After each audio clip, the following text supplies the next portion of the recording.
Carson Blake thought she was finally free after months of terror. She had broken off all contact with her former partner and relocated to another state to start over. But less than 3 weeks later, she was found strangled to death behind the animal shelter where she had just started volunteering. The man police arrested? Her ex-fiancé, who wasn't supposed to be anywhere near her. So, how did he end up 400 miles away from his court-mandated halfway house?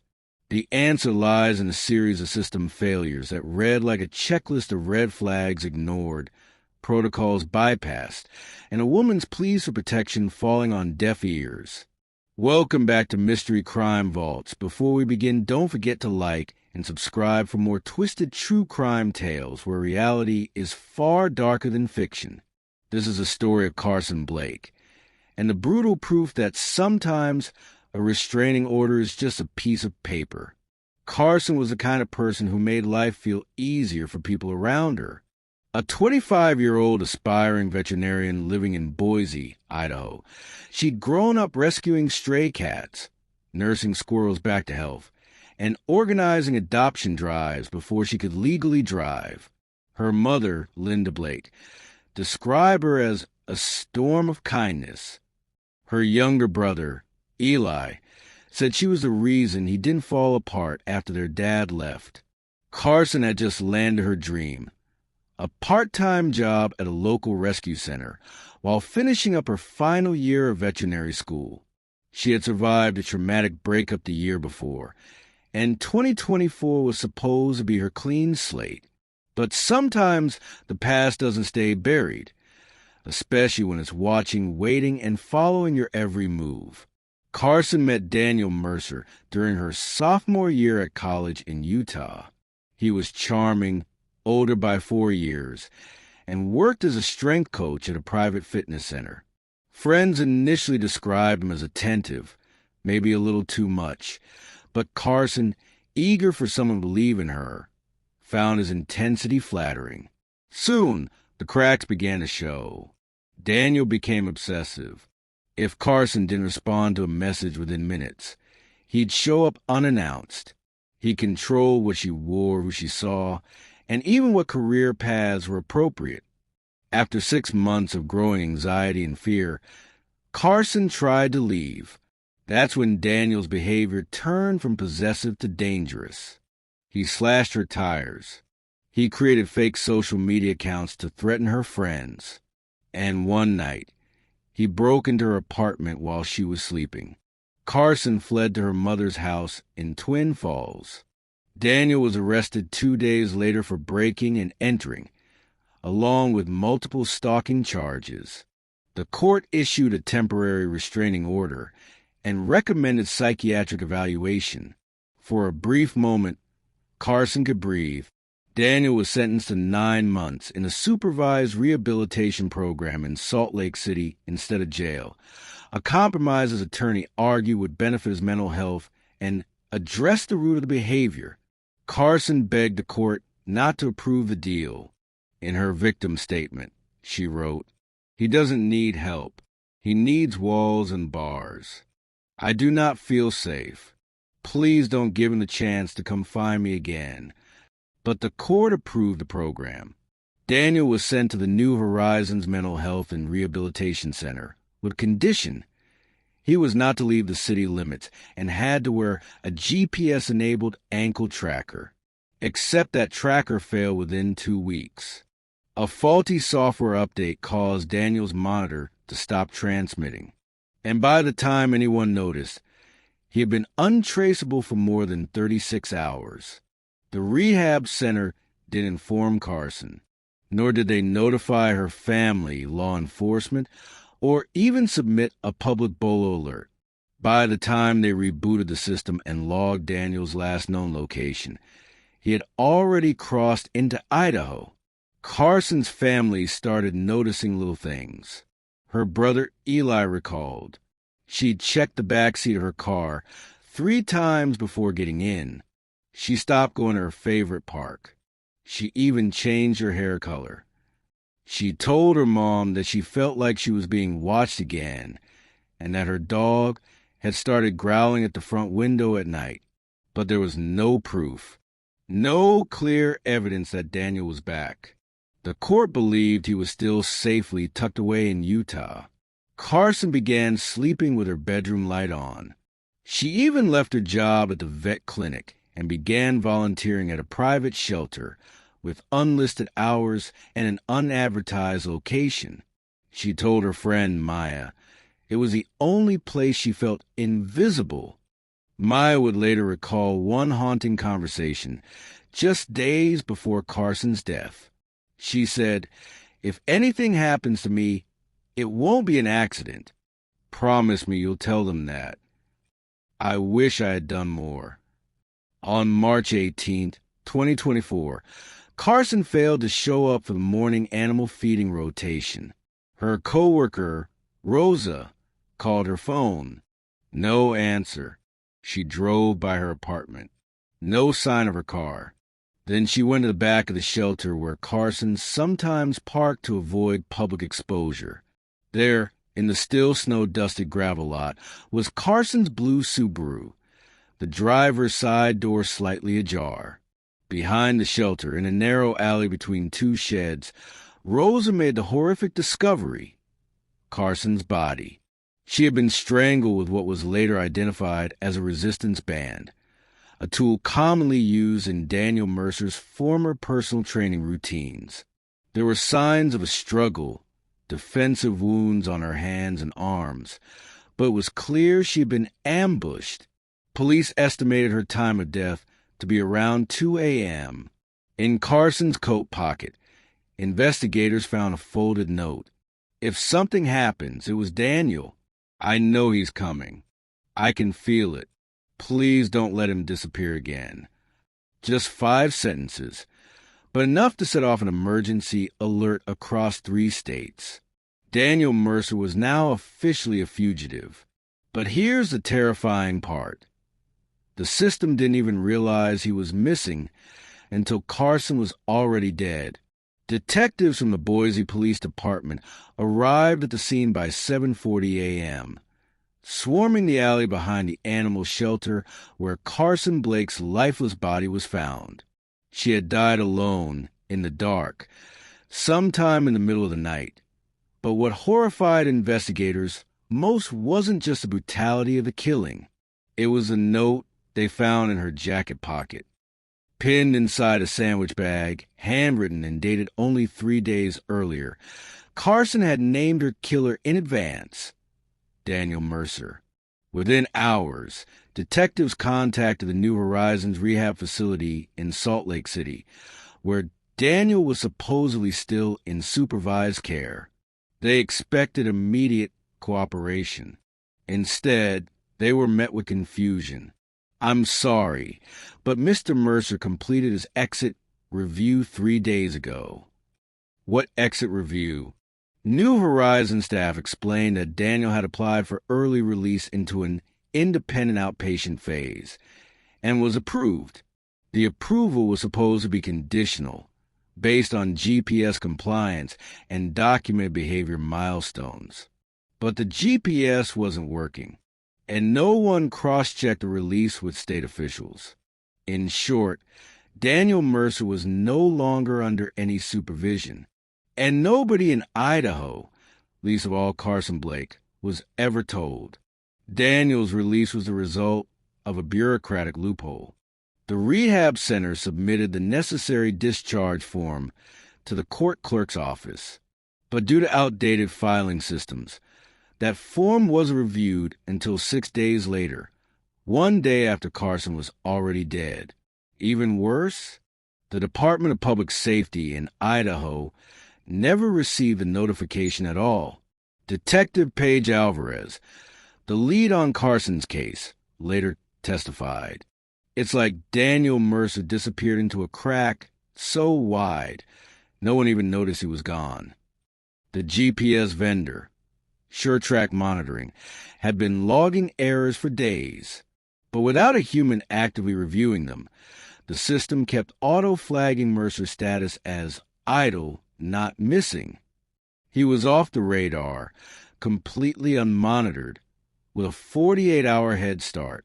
Investigators pieced together a rough timeline from surveillance footage and transaction records. March 12, 2024.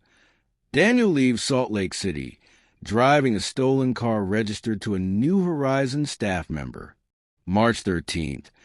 He uses a prepaid debit card to purchase gas in Twin Falls, less than 10 miles from Carson's mother's home. March 15th. Spotted on a gas station camera in Nampa, Idaho. He buys duct tape and energy drinks. March 16th. Breaks into Carson's apartment through the back patio. She wasn't home. March 17th. Police believe he followed her to the shelter and waited until closing. He likely hid in a supply shed overnight. By the time of Carson's murder, Daniel had been planning her death for at least 5 days, and no one had a clue. When police confirmed to Carson's mother, Linda, that her daughter was dead and that Daniel Mercer was a prime suspect, the grief turned to rage almost immediately. They knew he was unstable. They knew she was afraid.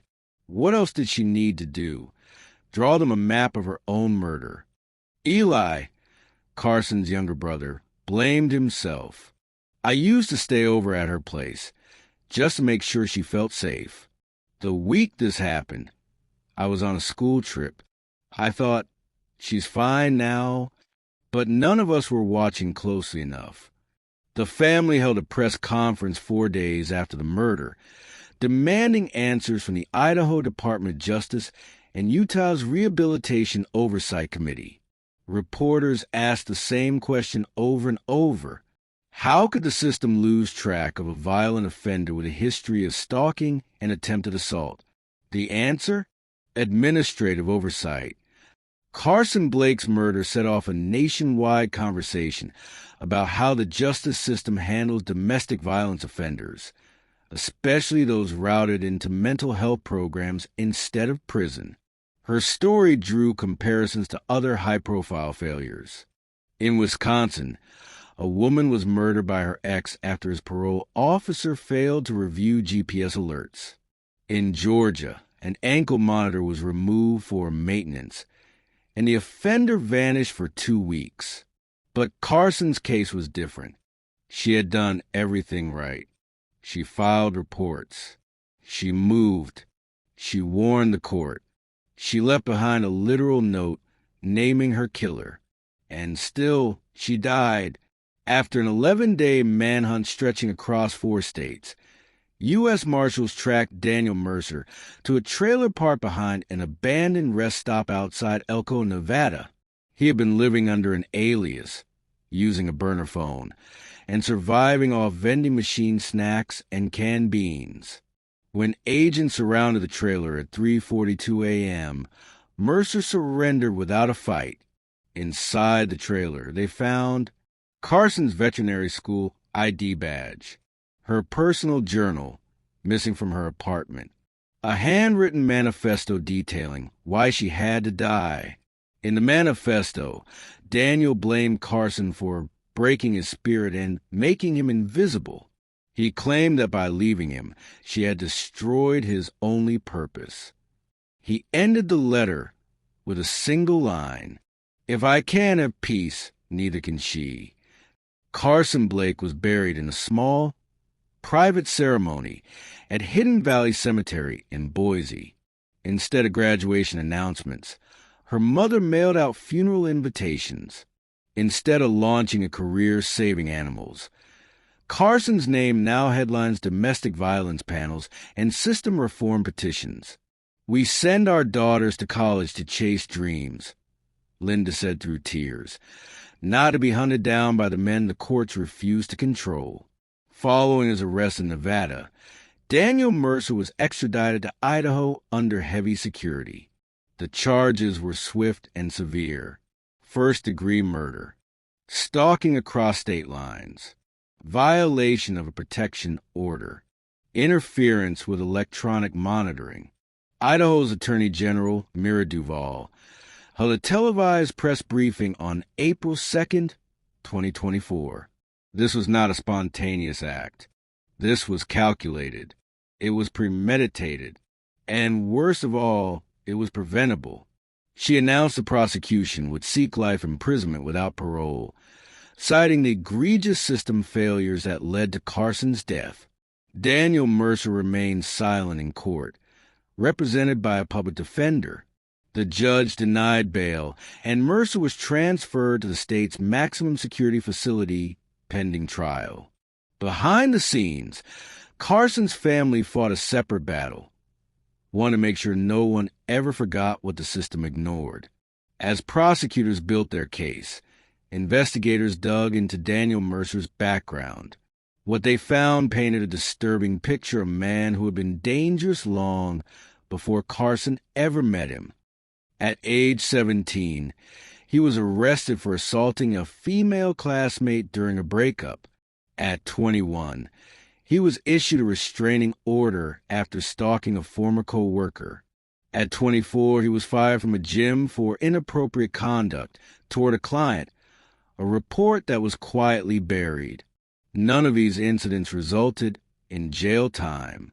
Each time, Daniel was diverted into alternative programs or mental health evaluations, often completing them just enough to appear cooperative before returning to the same behaviors. Carson's mother, Linda, called it a carousel of excuses.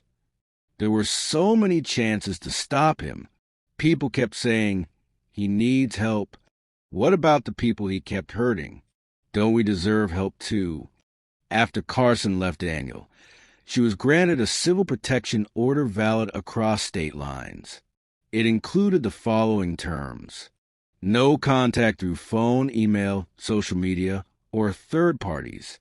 Mandatory 500-foot distance from her home, school, and workplace. GPS monitoring as part of his rehabilitation supervision. But Carson learned quickly that a court order is only as strong as its enforcement. When she reported Daniel for violating the order by emailing her from a spoof address, the case was closed due to insufficient evidence of identity. When she submitted video of a man believed to be Daniel lurking near her parking garage, police told her the footage was too blurry to confirm. Carson even filed a police report after seeing someone matching Daniel's description near her apartment in February 2024. That report was logged and never followed up on. Daniel Mercer's trial began on August 5, 2024, at the Ada County Courthouse in Boise. Over the course of 2 weeks, the jury heard testimony from Carson's mother and brother, her closest friends, 2 ex-girlfriends of Daniel who had their own terrifying stories, law enforcement officers who admitted they lost track of him, GPS company representatives who acknowledged their software failure. The most emotional moment came when Detective Paige Alvarez read Carson's note aloud in court. "If something happens, it was Daniel. I know he's coming. I can feel it." Jurors wept. Even some members of the press turned away. It was the closest thing to hearing Carson's voice in that courtroom. Daniel Mercer's defense tried everything they could. They claimed he suffered from undiagnosed dissociative episodes, that he wasn't fully aware of his actions. They claimed the rehab center failed him. They claimed the court's monitoring system left him unsupported. But the jury saw the truth. They watched security footage showing him purchasing duct tape. They read his handwritten manifesto. They saw his calculated movements, his digital footprint, his deliberate evasion of law enforcement. This wasn't a breakdown. It was a blueprint. On August 21st, 2024, after just 5 hours of deliberation, the jury returned their verdict. We, the jury, find the defendant, Daniel Mercer, guilty of first-degree murder and all associated charges. He was sentenced to life in prison without the possibility of parole. As Daniel Mercer was let out of the courtroom, Carson's mother whispered, "You don't get to hurt anyone else." But in interviews afterward, Linda said justice felt incomplete. "We'll never get Carson back." That man may be locked up, but the system that let him reach her, that's still broken. Carson's story inspired more than grief. It sparked legislation. Senator Marisol Green of Idaho introduced a bill in October 2024 called Carson's Law, which proposed real-time alert systems for victims when GPS monitors malfunction, automatic detention when an offender's location is unknown for more than 12 hours, required interstate communication between courts and rehab programs, dedicated victim advocates assigned to every domestic violence offender case. The law passed unanimously in the Idaho Senate in January 2025. Several other states, Oregon, Colorado, and Maine, drafted similar versions by spring. Carson Blake had become a posthumous pioneer for justice, not because the system worked, but because it didn't. Following the verdict, the Blake family returned to a home that fell hollow, the silence in Carson's room, her textbooks left open, a vet school graduation robe that would never be worn.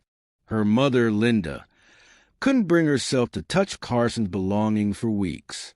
Her brother, Eli, dropped out of school temporarily, unable to focus on anything but rage and guilt. I keep thinking about how many times she told people she was scared, how many ways she tried to ask for help, and still nobody listened. The local community created a memorial garden at the animal shelter where Carson had volunteered. Her favorite cat, Jasper, a one-eyed tabby she'd rescued from a drainage pipe, now lived with her mother. The staff at the shelter built a plaque that read, "For Carson, who protected the vulnerable, even when no one protected her." Carson's murder made national headlines, not just because of the brutal nature of the crime, but because of how many layers of failure exposed. News Nation, Dateline, and even 60 Minutes ran segments investigating the GPS vendor's oversight, the court's lack of follow-up, the rehab center's unreported early release, the glaring absence of victim notifications. One investigative journalist, Nina Tran, described the chain of errors as a death delivered by bureaucracy. This wasn't just one person's mistake. It was a series of people doing the minimum and a woman paying the maximum. Public reaction was swift. Protests erupted in 3 states. Hashtags like hashtag Justice for Carson and hashtag system failed or trended on social media. Domestic violence hotlines reported a 19% spike in calls in the month following Carson's story going public. One of the most outrageous failures was this.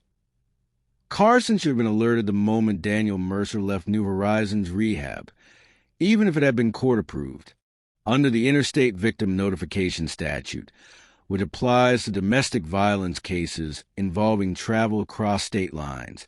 Victims are required to be informed of offender relocation, change in custody, monitor malfunctions. But Carson never received a single notice. Why? Because the rehab center hadn't completed her contact verification process. They left the victim contact field blank on Daniel's profile, one empty line on a digital form, and the most important person notified was never even on the list. The director of the center later admitted in a hearing it was an oversight, a clerical error that cost a woman her life. Detective Paige Alvarez, who had led the investigation and personally informed Carson's family of the verdict, resigned 3 months later. In a rare public statement, she said, "I couldn't sleep at night, knowing how many cracks exist in the system I work for. Carson did everything she was supposed to. We failed her, from the judge to the officers to the paper pushers. And I couldn't keep doing this job like that was okay." Other officers from Boise PD and the Utah Department of Corrections were reassigned or placed on administrative leave. Some quietly retired. Some disappeared into other jurisdictions. But none of it would bring Carson back. In the months after the trial, investigators began analyzing Daniel Mercer's manifesto in more detail. The contents were chilling, not just because of what he did, but how meticulously he planned it. The writings revealed. He began tracking Carson's routine 4 weeks before the murder. He kept a list of shelters she might volunteer at. He purchased a disguise kit and burner phones. He memorized employee schedules to avoid cameras. He blamed Carson's independence as a trigger for his rage. In one passage, he wrote, "She got away from me. That's the worst sin. She looked me in the eyes and said, 'I don't need you.' That's why she had to die." Experts described it as a textbook narcissistic revenge fantasy. Cold, calculated, devoid of empathy. But perhaps the most horrifying detail? The manifesto included a list of backup victims. People Carson loved. If Daniel hadn't been caught when the toll could have been even higher. Months after the trial, a former employee from SureTrack Monitoring, the GPS vendor, reached out anonymously to the Blake family's attorney. She revealed internal emails showing that staff had noticed Daniel's tracker wasn't transmitting correctly. A tech flagged his location as suspicious when he appeared outside state boundaries. But no one acted because it was a weekend and no supervisor wanted to escalate prematurely. The company settled quietly with Carson's family for an undisclosed sum, which was used to start the Carson Blake Foundation, a nonprofit focused on emergency shelter funding, GPS reform advocacy, legal support for stalking and DV survivors. Today, Carson's law is being considered at the federal level with bipartisan support. Her story has been taught in law schools, studied in criminal psychology courses, and used in training for judges and parole officers. Her mother, Linda, travels across the country speaking to legislatures and advocacy groups, carrying only a single photo, Carson in her vet scrubs, holding a rescued puppy, smiling. She wanted to heal things. That's all she ever wanted, to heal. And we owe it to her to keep trying even now. Carson Blake's death didn't just change laws, it changed conversations. Suddenly, prosecutors across the country were reevaluating plea deals that sent domestic abusers to treatment instead of time. Courts began mandating that GPS alerts had to be reviewed by human supervisors within 30 minutes of any disconnect. Some rehab centers halted early release programs altogether, but more importantly, survivors began speaking up. One woman in Wisconsin wrote, "I never reported my ex because I thought the system would just let him go anyway. Carson's story gave me the courage to try. I won't be silent anymore." A man in Arizona shared, "As a male victim of stalking, I never felt believed. But when I watched Carson's story, I realized I wasn't alone." Her story gave a face and a name to the silent victims, the ones who follow all the rules and still aren't safe. In early 2025, the Carson Blake Foundation for Survivor Protection and Reform launched its first 3 initiatives. 1. Safe Watch, a free app that allows domestic violence victims to receive real-time alerts if their offender's monitoring status changes. 2. Embolden, a grant-based legal support program providing victims with pro bono attorneys when dealing with restraining orders, custody, and court advocacy. 3. Invisible Walls, a legislative push to require cross-state GPS tracking coordination. No more relying on manual paperwork between state lines. Within 6 months, the foundation helped fund housing for over 120 women and men escaping abusive partners. It trained 400 law enforcement officers in digital stalking awareness. and it provided 92 families with legal resources for protection order enforcement. Linda Blake, Carson's mother, now serves as the executive director. I never wanted to become an advocate. I wanted to be a grandmother someday. But if Carson's story has to end like this, then her name will live on by saving lives. Though Carson never got to publish her own story, pieces of her life emerged through her journals, discovered in a locked drawer in her apartment weeks after the funeral. She had written poems, journal entries, letters she never sent, including one addressed to her future self. In it, she wrote, "I hope you're somewhere quiet with animals, with kindness. I hope you've forgotten what his voice sounds like. I hope you remember you're stronger than fear." These words now appear at the end of every Carson Blake Foundation newsletter and campaign.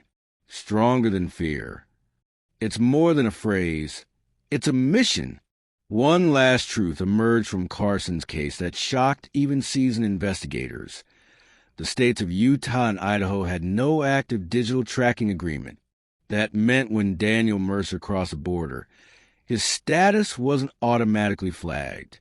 Despite having a restraining order that should have applied across state lines, despite being enrolled in a supervised release program, and despite wearing and later tamper with a GPS device, no automatic alarm was triggered because each system operated independently, because human oversight was minimal, because no one expected someone like Carson to actually be hunted down. Carson wasn't just let down by people. She was let down by silence. As Carson's story gained national attention, other families came forward. A woman in Ohio whose sister was killed by a partner with a GPS monitor that lost signal for 6 hours.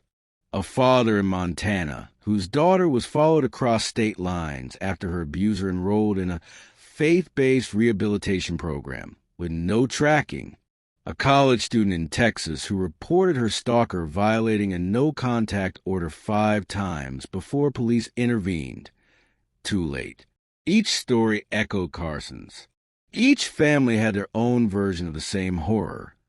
We told the system, and the system did nothing. Carson became a symbol of what happens when warnings aren't enough, when prevention becomes a post-mortem. In May 2025, the Blake family filed a civil suit against the following entities: New Horizons Mental Health Center, SureTrack Monitoring Incorporated, the Idaho Judicial Commission, the Utah Department of Rehabilitation Services. The suit alleged gross negligence, willful indifference, and systemic mismanagement, seeking both accountability and change. Though the outcome is still pending, legal experts say it could set a precedent for how victims' families can challenge the institutions that fail them. Linda Blake said, "This isn't about money. This is about forcing these systems to look victims in the eye and say, 'We failed you.'" Carson Blake was 25 years old. She never got to finish vet school. She never opened the animal rescue clinic she dreamed of. She never saw her little brother graduate. But because of her, other victims will be heard. Because of her, new laws exist. Because of her, the silence is breaking. In the year following Carson Blake's murder, the city of Boise made a promise. Her death would not be in vain. Each April, the month of her murder, the city holds Carson Day, a public awareness event focused on domestic violence prevention. Local schools host panels. Law enforcement agencies offer safety workshops. Survivors share their stories.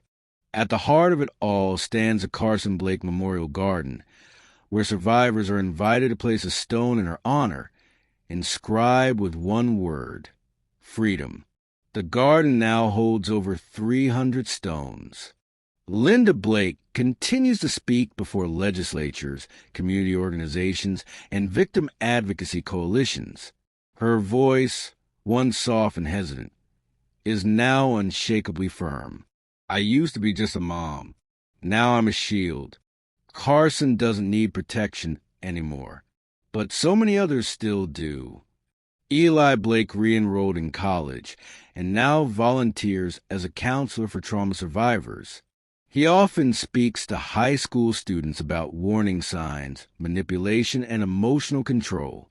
The scariest abusers don't start by hitting you. They start by isolating you, making you question your worth, and breaking you down. He wears a bracelet engraved with Carson's handwriting. Stay wild, stay kind. Since the passing of Carson's law in Idaho, for more states, Colorado, Oregon, Washington, and New Mexico, have adopted similar legislation requiring real-time victim notifications for GPS anomalies, minimum sentencing standards for repeat stalking offenders, rehabilitation centers to submit weekly compliance reports, dedicated victim liaisons for cross-state relocation monitoring. A federal version, the National Victim Alert Act, was introduced in May 2025. It remains in committee but has growing bipartisan support. One congresswoman, in a speech before the floor, said, "If our legal system is going to offer second chances, then it must first guarantee the right to survive for the people these offenders once terrorized." Thanks to Carson's legacy, survivors who once hid in silence are now speaking up. One woman from Missouri, inspired by Carson's foundation, fought and won a restraining order after a partner tracked her phone and threatened to erase her if she left. Another in Utah used SafeWatch to escape a monitored offender whose GPS failed. She received a notification just as he entered her neighborhood. Both women credited Carson Blake by name. Carson Blake didn't die because she ignored red flags. She didn't die because she stayed too long. She didn't die because she failed to act. She died because everyone else failed to act. Despite her warnings, her documents, her reports, her fear, her note, a note that now serves as an unflinching indictment of an indifferent system. If something happens, it was Daniel. I know he's coming. I can feel it. Please don't let him disappear again. Carson Blake did everything she could, but the locks, the laws, and the letters were not enough. If you or someone you know is being threatened, harassed, or stalked, don't wait for the system to catch up. Demand help. Document everything. And never let anyone convince you that your fear is overreaction, because when a system fails someone once, it may not get a second chance. Carson didn't, but we do. Speak, act, change.